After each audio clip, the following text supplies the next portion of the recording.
Shavua Tov, everyone. Welcome to video number 32 in our WhatsApp story group.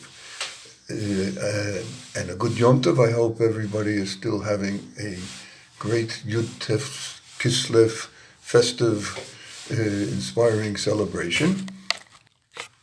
As you may know, the Tanya was first printed on Yud Tef Kislev in 1796, exactly 2 years before the miraculous release of Rabbi Shneur Zalman, the first Chabad Rebbe from Tsarist imprisonment, exactly 2 years later on 1798.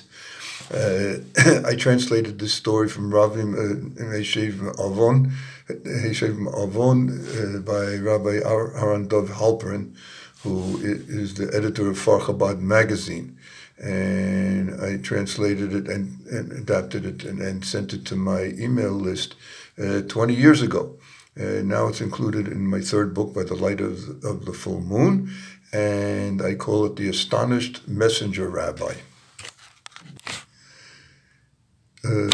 Rabbi Pinchas Teitz was the leader of the Jewish community in Elizabeth, New Jersey for over 50 years. He was a well-respected scholar and leader and an educator and a pioneer, and an early pioneer in the use of modern technology in order to teach Torah. He was also a veteran and tireless activist on behalf of Russian Jewry in the 60s and 70s and 80s. In those years, he made 22 trips to the Soviet Union, and even though that was in the heydays of the communist empire and the oppression of religious Judaism and all religions really, nevertheless he had good contacts within the government, and he was able to successfully smuggle in paraphernalia to tefillin and sidurim and other things. And of course, anybody that was active in those days for Soviet Jewry had to be aware of the Lubavitcher Rebbe and the extraordinary efforts that he was making behind the scenes through his Hasidim that snuck in there and through his Hasidim that had remained there. Rabbi Teitz himself was by no means Hasidic. He was raised in Lithuania in their yeshivas, but he was pleased and honored, nevertheless, to deliver packages of religious objects from the Rebbe to Hasidim in the Soviet Union, and to bring back messages from the Hasidim to the Rebbe when he returned. One summer evening in 1984, Rabbi Teitz was preparing for another such trip when there was a knock on the door, and there was a representative of the Lubavitcher Rebbe with a package of tefillin and prayer books and Torah books, Chumashim, for Rabbi Teitz to take with him and distribute. This was no surprise to Rabbi Teitz. He was used to this after many such missions. However, the messenger added that the Rebbe also requested that he take with him this small book of Tanya, that given the emissary the small book of Tanya and said to request of Rabbi Teitz that he also take this with him to Russia, and not only that, he should have it with him wherever he goes through his entire trip. Rabbi Teitz was perplexed. Smuggling in religious objects into Russia was always risky, although it wasn't really that dangerous. But to bring in a Tanya, the KGB knows very well what's a Tanya. The KGB knows very well what's a Schneerson. This was something that was quite dangerous. What could he possibly say if they found it in his luggage? That would be the end of his smooth entries into the Soviet Union.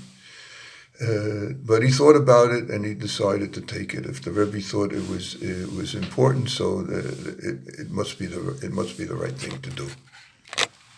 On the third day of his trip, when Rabbi Teitz was returning from having prayed the evening prayer Mariv at the great synagogue in Moscow, he was suddenly accosted by two men. They came up to him, grabbed him by each arm, and dragged him to a car and thrust him in the back seat and drove off. He was terrified. Is this a kidnapping? Is this the KGB? However, they soon allayed his fears. It turned out they were two Chabad Hasidim, and they said they apologized for the abrupt and rough snatch, but they figured that this was the only way to be able to bring him to a private place, a safe apartment where they could talk without being spied upon. What was the reason? Each of them had an urgent request. Needed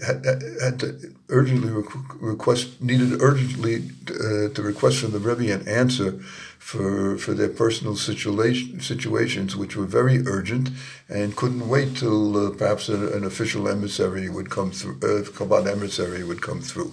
They said they had verified that Rabbi Teitz was somebody that they could trust, and so they wanted him to please memorize their messages, because it was too dangerous to put them down on paper, and to deliver them to the Rebbe as soon as he returned to the United States.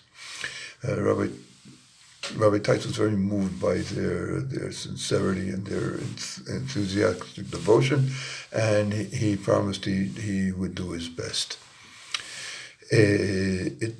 So what was their requests of the Rebbe? What were their questions? The first one, the older one, was an undercover, was busy in the undercover Chabad Jewish movement of educating young children, educating children, and he had heard that the KGB was onto him and they were after him. So his question was, should he flee, should he leave Moscow, or should he continue his work because his work is so important, and take his chances? Then the younger one explained what he needed to know. He wanted to know if he should apply for an exit visa in order to emigrate to Israel, to make Aliyah. That a number of these requests had been granted favorably. It seemed the climate was right, but on the other hand, he had an excellent job as an engineer, and as soon as he made the application for the visa, he would immediately be fired. And if his application wasn't approved, so he would be out of work and out of any possibility of significant income. So Rabbi Teitz memorized the message and said it back to them to make sure he had it right, and then the three of them were able to relax and to converse a little bit. Rabbi Teitz happened to mention that the Rebbe had even given him a Tanya. That is, he had a Tanya from the Rebbe's own hand that the Rebbe had requested him to bring to Israel, to Russia, and to keep it with him wherever he went. The two were astonished. You have a Tanya that the Rebbe held in his own hand just a few days ago? Please let us see it. Let us touch it. Let us hold it. So he took the Tanya out of his coat, out of his jacket pocket, and it was small enough to fit in the pocket, and he gave it to them, and they eagerly opened it, they felt it, they turned it around, looked inside of it, etc., etc. They were very excited. Then all of a sudden one of them shouted, "Look!" And he pointed, he showed them that he had found that one of the pages was crimped, like you fold over a tiny piece of the page so that you can use it like a bookmark. Okay, now this story is recorded in two parts. You'll appreciate part two much more if you have a Tanya in front of you. So press pause and go bring it, and then exit this video and click into the video for part two.